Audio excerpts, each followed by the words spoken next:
Ito yung mga tinatapon. Nagpaparangda na si typhoon, paparating. Ito yung mga tinatapon dito na basura sa Japan. Ayan bago pa yung bisikleta. Ito yung sa akin kanina. Ito yung mga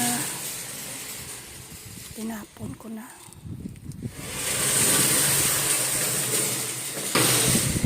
Tsaka itong